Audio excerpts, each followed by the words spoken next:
ఎవరు అవునన్నా కాదన్నా కుంభరాశి వారికి జూన్ 4న జరగబోయేది ఇదే. భూమండలంలో ఎక్కడున్నా ఈ వీడియో ఒంటరిగా చూడండి. మరి కుంభరాశి జాతకుల జీవితంలో జూన్ 4న ఏం జరగబోతోంది? అసలు జూన్ 4కి ఉన్నటువంటి ఆ ప్రత్యేకత ఏంటి? మరి జూన్ 4న జరగబోయే ఈ పరిణామంతో కుంభరాశి వారి జీవితంలో ఎటువంటి మార్పులు చోటు చేసుకోబోతున్నాయి? మరి ఈ వీడియోని వాళ్ళు ఒంటరిగా ఎందుకు చూడాలి? మరి ఈ వీడియో ద్వారా వాళ్ళు ఎటువంటి విషయాలను తెలుసుకోబోతున్నారు? ఇదంతా కూడా సవివరంగా ఈ వీడియోలో మనం పూర్తిగా చూడబోతున్నాం. కాబట్టి ఎక్కడ కూడా వీడియోని స్కిప్ చేయకుండా చివరి వరకు చూస్తే పూర్తిగా మీకు అర్థమవుతుంది. వీడియోని లైక్ చేయటం, షేర్ చేయటం మర్చిపోకండి. మీ లైక్ మరియు షేర్ మాకు మంచి సపోర్ట్ ఇంకా ఎంకరేజింగ్ గా ఉంటుంది. గ్రహగతుల ఆధారంగా ఒక్కొక్క రాశిలో ఒక్కొక్కసారి మార్పులు చోటు చేసుకుంటూ ఉంటాయి. ఈ మార్పుల వలన ఆ గ్రహాల యొక్క చేంజెస్ ఏవైతే ఉంటాయో అవన్నీ కూడా ఈ యొక్క రాశులకి ఎఫెక్ట్ అవుతూ ఉంటాయి. మరి కుంభరాశి వారికి జూన్ 4న జరగబోయేటటువంటి కొన్ని గ్రహాలలోని మార్పుల వలన ఊహించని పరిణామాలనేవి చోటు చేసుకోబోతున్నాయి. వారికి జరగబోయేటటువంటి విషయం వారి యొక్క లైఫ్ ని పూర్తిగా చేంజ్ చేయబోతోంది. మన యొక్క జీవితంలో మార్పు అనేది జరగబోతుంది అన్నప్పుడు అనేక రకాల సంకేతాలు మనకి కనపడుతూనే ఉంటాయి. కుంభరాశి జాతకుల యొక్క జీవితంలో ఈ జూన్ 4వ తారీఖున జరగబోయేటటువంటి మార్పు గ్రహాల యొక్క ఆధారంగా జరగబోతోంది అని చెప్పబడుతోంది. ఎందుకంటే రవి కుజుల యొక్క అనుగ్రహం అనేది కుంభరాశి వారి మీద తన ఇంపాక్ట్ అనేది ఎక్కువగా చూపించబోతోందని చెప్పబడుతోంది. వీరు చేసేటటువంటి ప్రతి పనిలో కూడా వీరు విజయం కోసం ప్రయత్నించకుండా చేసేస్తే సరిపోతుంది కదా, వచ్చే విజయం రాని విజయం అనేది తేలిపోతుంది కదా, అంటే ఫలితం గురించి ఆలోచించకుండా పనినైతే పూర్తి చేయాలి అని చెప్పి కుంభరాశి వారు చేసేటటువంటి ప్రతి పనిలో కూడా వారు ఊహించినటువంటి విజయాలని సొంతం చేసుకుంటారని చెప్పుకోవచ్చు. ఎందుకంటే ఆగిపోయినటువంటి పనులను తిరిగి పునఃప్రారంభించడంతో పాటు ఆగిపోయిన కట్టడాలను తిరిగి పునఃప్రారంభించడం అనేటటువంటి పనులు కూడా ఈ యొక్క కుంభరాశి వారు ఈ జూన్ 4వ తారీఖు తర్వాత మొదలు పెట్టారు అంటే, ఆ జూన్ 4న మొదలు పెట్టారంటే ఖచ్చితంగా ఆ పనులు ఊహించని విధమైనటువంటి ఫలితాలను ఇవ్వబోతున్నాయని చెప్పవచ్చు. ఒకవేళ ఈ యొక్క కుంభరాశి వారు ఎప్పటి నుంచో ఎవరికో బకాయిగా ఇచ్చినటువంటి సొమ్ము తిరిగి రావట్లేదు అని ఆశలు వదిలేసుకున్నారు. ఇక వాళ్ళకి ఎంత అడిగినా వాళ్ళ దగ్గర నుంచి ఆ డబ్బు రాదు. వాళ్ళతో ఎంత మాట్లాడినా వేస్ట్. అసలు వాళ్ళని అడిగినా కూడా వేస్ట్. అలాంటి వాళ్ళకి దూరంగా ఉంటే మంచిది.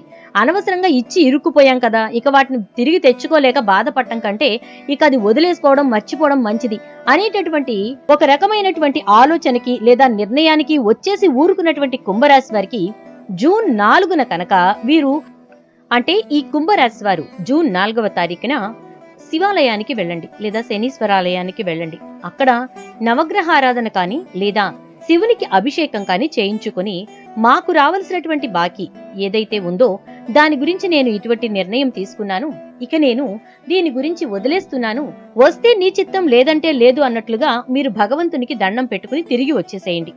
ఇక అంతే. మీరు ఊహించని విధంగా ఎవరైతే మీ దగ్గర డబ్బు తీసుకున్నారో వాళ్ళు ఖచ్చితంగా వాళ్లంతట వాళ్లే వచ్చి మీ చేతికి మీకివ్వవలసినటువంటి డబ్బుని తిరిగిస్తారు.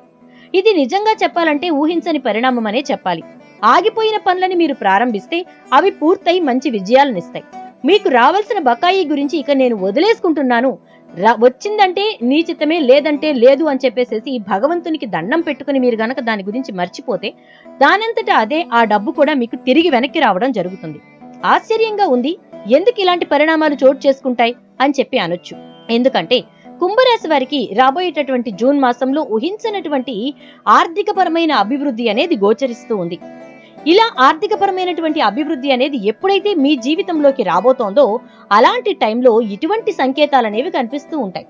మీకు రావలసిన బకాయిలు తిరిగి రావడం, వదిలేసుకున్నటువంటి మొండి బాకీలు తిరిగి మీ చేతికి రావడంతో పాటు ఆగిపోయిన పనులు పూర్తవడం, ఇలాంటివన్నీ కూడా మీ లైఫ్ ని చేంజ్ కాబోతోంది, మీ లైఫ్ లో చేంజెస్ అనేవి రాబోతున్నాయి అనడానికి సంకేతాలుగా చెప్పవచ్చు.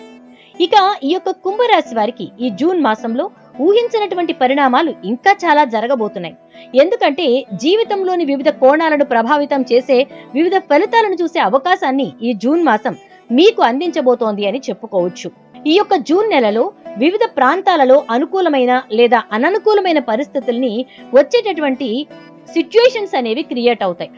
కొన్ని సార్లు మీరు అనుకున్న పనులు ఎప్పటికీ అవ్వట్లేదు అని చెప్పి మీకు విసుగు చెందిపోయి ఇక ఆ పనుల గురించి వదిలేద్దామని చెప్పి అనుకున్నవి ఈ జూన్ నెలలో ఏదైతే రాబోతోందో అప్పుడు ఈ కుంభరాశి వారికి చాలా చక్కగా ఆ పనులు పూర్తవడం జరుగుతుంది. ఒక రకంగా మీ ప్రమేయం లేకుండా మీరే ఆ పనిని ప్రారంభిస్తారు. అసలు దీని గురించి నేను ఆలోచించను కూడా వద్దు అనుకున్నటువంటి పనిని మీరే తిరిగి ప్రారంభించడం జరుగుతుంది. ఇలా అనేకానేకమైనటువంటి పరిస్థితుల యొక్క మార్పు అనేది చోటు చేసుకుంటుంది అని చెప్పవచ్చు.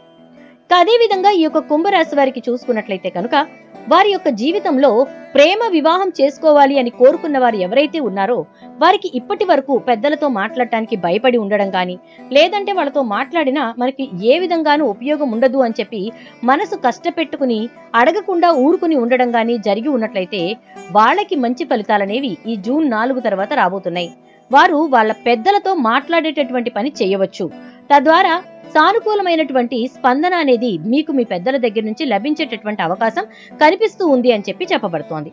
ఇక అదే విధంగా ప్రేమ వివాహం చేసుకోవాలి అనుకునేటటువంటి ఈ యొక్క కుంభరాశిలో ఉన్నటువంటి వారు ఎవరైతే ఉన్నారో వారు పెద్దలని ఎదిరించి పెళ్లి చేసుకుందామనేటటువంటి ఆలోచన మాత్రం చేయకండి. కొంచెం ఓర్మి పట్టి ఖచ్చితంగా పెద్దలని ఒప్పించి చేసుకుంటే మీ జీవితంలో వచ్చే మార్పులు చాలా చక్కగా ఉంటాయి. ఎందుకంటే పెద్దల ఆశీస్సులతో మీ జీవితం ముందుకు వెళితే చాలా హ్యాపీ లైఫ్ ని లీడ్ చేయగలుగుతారు. దాంతో పాటుగా మీ జీవితంలో వచ్చేటటువంటి మార్పులని మీరే ఊహించి ఉండని విధంగా ఉంటుందన్నమాట. మాతృశాపం లేదా పితృశాపం ఇలాంటివి మనకు అస్సలు ఉండకూడదు. పితరులు ఎవరూ కూడా మనల్ని చూసి బాధపడకూడదు. అలా బాధపడ్డారు అంటే మన చేష్టల వల్ల, మన మాటల వల్ల బాధపడ్డారంటే ఖచ్చితంగా మనకు దాని ద్వారా వచ్చేటటువంటి ఫలితం బాగుండదు. మనం బాధపడే విధంగా ఉంటుంది. కాబట్టి ఈ ప్రేమ వివాహాల విషయంలో ముఖ్యంగా పితృశాపం లాంటివి తగులుతూ ఉంటాయి. కాబట్టి ఈ విషయంలో మాత్రం మీరు ఏమాత్రం తొందరపడకండి.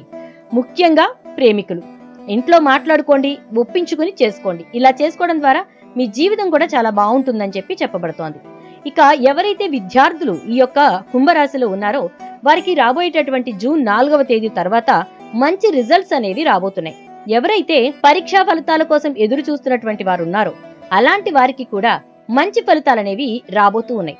ఎవరైతే జాబ్స్ కోసం ఎగ్జామ్స్ రాసి అంటే టాలెంట్ టెస్ట్లకు ప్రిపేర్ అయ్యి రాసి రిజల్ట్ కోసం ఎదురు చూస్తున్నారో అలాంటి వారికి కూడా మంచి ఫలితాలనేవి రాబోతున్నాయని చెప్పి చెప్పుకోవచ్చు.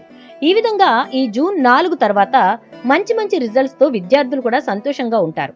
ఇక ఈ యొక్క రాబోయేటటువంటి విద్యా సంవత్సరంలో విద్యార్థులు మాత్రం కొంచెం కష్టపడి చదవగలిగారు అంటే ఖచ్చితమైనటువంటి రిజల్ట్ అనేది మీ సొంతం అవుతుంది. ఎందుకంటే మీరు ఈ సంవత్సరం అంటే ఈ విద్యా సంవత్సరంలో కొన్ని ఎత్తు పల్లాలని చూడాల్సిన పరిస్థితులు ఉన్నాయి. మీరు ఏమాత్రం కూడా బాధపడకుండా కొంచెం కష్టపడి మీ టైం వేస్ట్ చేసుకోకుండా, ముఖ్యంగా స్నేహితులతో, ఇంకా చెప్పాలి అంటే ఫ్రెండ్స్ పార్టీ అలాంటి విషయాలతో మీ టైం ని వేస్ట్ చేసుకోకుండా మీరు గనక కొంచెం కష్టపడగలిగారు అంటే ఖచ్చితంగా మీకు మంచి రిజల్ట్ అనేది దొరుకుతుంది అని చెప్పడంలో ఎటువంటి సందేహం లేదు. ఇక అదే విధంగా మీరు ఖచ్చితంగా ఒంటరిగానే చూడాలి అని చెప్పి చెప్పడం జరిగింది. ఎందుకండి అంటే భూమండలంలో ఎక్కడున్నా ఒంటరిగా కుంభరాశి వారు చూడాలి అనేది. ఎందుకంటే కుంభరాశి వారు జాతక అంటే ఈ యొక్క రాసులన్నింటిలోకి అదృష్టవంతులైనటువంటి రాశి కుంభరాశి అని చెప్పి చెప్పబడుతోంది. ముఖ్యంగా ఫస్ట్ ప్లేస్ ఇస్తే కుంభరాశికే ఇస్తారు. సో ఈ కుంభరాశి వారు వారికి సంబంధించి చాలా విషయాలు బయటకు తెలియకూడదు అనే మనస్తత్వంతోనే ఉంటారు. అందుకే మిమ్మల్ని ఈ వీడియోని ఒంటరిగా చూడండి అని చెప్పడం జరిగిందనమాట. సో జూన్ 4 తర్వాత మీరు చక్కగా ఏ పని అనుకున్నా సరే ఖచ్చితంగా నెరవేరేటటువంటి పరిస్థితులే ఉన్నాయి తప్ప ఏ మాత్రం కూడా దాంట్లో ఫెయిల్యూర్ అనేది ఉండదు. మీరు ఏ పనైనా ఎక్కడ ఆగకుండా పూర్తయిపోవాలి, ఎక్కడ కూడా ఆటంకం కలగకుండా ముందుకు వెళ్ళాలి అని చెప్పి మీరు కోరుకుంటే కనుక ఖచ్చితంగా మీకు ఈ జూన్ 4వ తారీఖు తర్వాత మంచి రిజల్ట్స్ అనేవి వస్తాయన్నమాట. అందుకని మీరు ఆపేసిన పనులు కానివ్వండి, లేదా మీరు మీకు బాకీ పడ్డ వాళ్ళు మీకు తిరిగి అమౌంట్ ఇవ్వాలనుకున్నా ప్రతి ఒక్కరూ కూడా ఇప్పుడు మనం ఈ వీడియోలో చెప్పుకునే విధంగా చేయండి. ఇక మీపై ఉన్నటువంటి దోష నివారణ, లేదు మీకు రాబోయేటటువంటి ప్రమాదాల నుంచి బయటపడటానికి, లేదంటే మీరు అప్పుల భారాలతో ఉన్నట్లయితే కనుక వాటిల్లోంచి బయటపడటానికి కుంభరాశి వారు చేయవలసింది ఒక్కటే. ప్రతి శనివారం మరియు సోమవారం శివాలయానికి వెళ్ళండి. అక్కడ శివునికి జలాభిషేకం చేయండి. ఇలా చేయటం ద్వారా మీకు వచ్చేటటువంటి చాలా రకాలైనటువంటి ఇబ్బందుల నుంచి మీరు బయటపడగలుగుతారు. దాంతో పాటుగా శివానుగ్రహంతో మీకు మొండి బాకీలు వసూలవడంతో పాటు మీ జీవితంలో రాబోయే ప్రమాదాల నుంచి బయటపడతారు. కుటుంబంలో ఉండే చిన్న చిన్న కలహాలు దూరం అయిపోతాయి. దీంతో పాటు మీరు చేయవలసింది ఏంటి అంటే ఒక 4 లేదా 5 మీ చేతనైనంతలో అన్నదానం చేయండి. ఇలా చేయటం వల్ల మీకు ఉండేటటువంటి ప్రమాదం యొక్క హెచ్చరిక అనేది ముందు తెలుస్తుంది. ప్రమాదం యొక్క తీవ్రత అనేది తగ్గుతుంది. మరి ఇదంతా కూడా మీరు పాటించుకుని ఈ కుంభరాశి వారు ఎవరైతే ఉన్నారో వారు రాబోయేటటువంటి అదృష్టాన్ని పొందుకుంటారని ఆశిస్తూ శుభం. వీడియో నచ్చితే తప్పకుండా ఒక లైక్ చేసి వీడియోని షేర్ చేసేయండి. అలాగే ఛానల్ ని సబ్స్క్రైబ్ చేసుకోండి. పక్కనే ఉన్న బెల్ ఐకాన్ లో ఆల్ ట్యాప్ చేయండి.